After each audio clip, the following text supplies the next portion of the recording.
કે એ લોકોને ફાંસીની કે 100 કોઈ પણ એને સજા પડી, સજા પહેલા જો એના જામીન મંજૂર થયા તો હું બધાને મારી નાખીશ. મારા પરિવારના 8 જણા હતા, એમાંથી 3 રિટર્ન નીચે હતા, એ મળી ગયા છે. 5 મિસિંગ છે, એમાં મારો દીકરો છે, રાજભાઈ નામ છે એનું.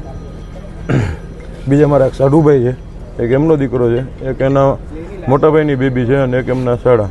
ટોટલ 5 જણાની કોઈ ઓળખ પરેડ થતી નથી. એવી રીતના પ્રદીપભાઈ, આ બધા જે ફેમિલી મેમ્બર છે ક્યારે ઘરેથી નીકળ્યા હતા? 4 વાગ્યા આસપાસ નીકળ્યા હતા ઘરેથી અને પહોંચ્યાને 15-20 મિનિટમાં જ એવી રીતના અહીંયા જે કંઈ ફાયર ફેટકું ને બધું થઈ ગયું છે એનું. જ્યારે આગ લાગી ત્યારે કોઈ પણનો આપને ફોન આવ્યો હતો કે આપ નીચેથી એના બીજા જે અમારા 3 ફેમિલી મેમ્બર હતા ફોન આવ્યો કે આવી રીતના શોર્ટ સર્કિટ કે આગ લાગી છે અને ઉપર બધા ભડાકા ધુવાણાને એવું થાય છે, પણ કોઈ કાંઈ ફાયર બ્રિગેડ કે કાંઈ આવ્યું નથી અને આ લોકો કોઈ અહીંયાથી કાંઈ જવાબ દેતા નથી. 20-25 જણા હતા, એમાંથી લોકો દરવાજા બંધ કરી નીકળી ગયા. મારા સાઢુભાઈ ને એમના સાડા બે નીચે હતા, એ બચાવવા માટે ઉપર ગયા. આ લોકોએ પાછળથી દરવાજો બંધ કરી દીધો કાચનો. એ વિડીયોમાં આવે છે, એ ઇન્સ્ટામાં કોઈ રીલમાં જોયો છે મેં, અને એ પછી નીચે નથી ઉતરી ગયા. આ ગેમ ઝોનની મોટી બેદરકારી એક પણ સામે આવી છે, એને લઈને શું કહેશો?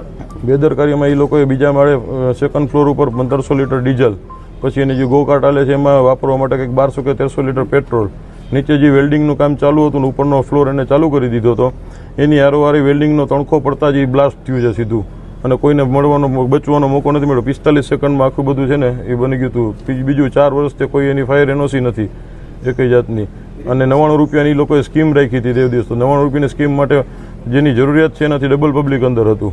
તમારી માંગણી શું છે હવે? મારી માંગણી એ છે કે સરકાર એને કાં તો ફાંસીની સજા દે, બરોબર છે, અને કોઈ પણ રીતનો આમાં કોઈ એડવોકેટ ભાઈઓ છે એ કોઈ આનો કેસ ન લડે, નો હાઈકોર્ટમાં કે નો સુપ્રીમમાં કે નો અહીંયા. જો કોઈને પૈસાથી જ કેસ લડવો હોય તો જે એની ફી થતી હોય નથી 2 લાખ રૂપિયા હું મારા પોતાના વધારે આપીશ.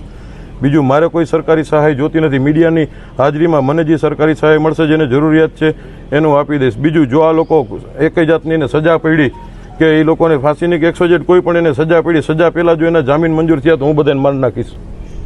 મારે આગળ પાછળ કાંઈ છે નહીં. હવે હતું એ મારું વયું ગયું છે. હવે આને તમે ધમકી સમજો તો છૂટ છે. મીડિયાને જે રીતના છાપવું એવી રીતના છૂટ, મીડિયાને જેવી રીતના છાપવું હોય અને જે કાંઈ ચટણી મસાલા નાખીને તોય છૂટ છે, અને સીધી રીતના છાપવું, બાપની વેદના સમજીને છાપવું હોય તો છૂટ છે. જો આ લોકો જામીન ઉપર છૂટ્યા એટલે હું એકને જીવતા નહીં. જેમ અમારા કોઈ પરિવારના ઓળખ પરેડ નથી થતી ને એમ આ કોઈની ઓળખ પરેડ હું નહીં થવા દઉં. અને આ કોઈ જાતની ખાલી કહેવાની ધમકી નથી. આના માટે હું મારી બધી તૈયારીમાં છું. હું કદાચ અંદર વયો જઈશ કે હું કદાચ હા એના માટે ઓળો હોય તો મારી ઉપર ભલે આવી જાય. હું એકલો જ રખડું છું, અહીંયા જ રહું છું. 98 242 003 41 મારો મોબાઈલ નંબર છે.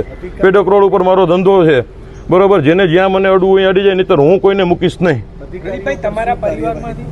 તમારા પરિવારમાંથી કેટલા સભ્યો ત્યાં ગયા હતા? કેટલા? 8 જણા ગયા હતા, એમાં મળી આવ્યા? 8 ગયા હતા, એમાંથી 5 મિસિંગ છે, 3 મળી આવ્યા છે. અધિકારીઓ મારે કોઈ અધિકારી યારે કોઈ લેવાનું. હું સરકારને એટલું કહેવા માંગુ છું કે આ લોકોને કડકમાં કડક સજા થવી જોઈએ. નહીંતર આ લોકો દર વખતે આવી રીતના એક દી મોરબીની પુલની ઘટના બને છે, એક દી બોટ ઊંધી વળી જાય છે, એક દી એવી રીતના ફાયર વળી જાય તો કોઈના દીકરા છે, કોઈના છોકરા છે, કોઈનું ફેમિલી છે, 5-5 જણા વયા જાય છે.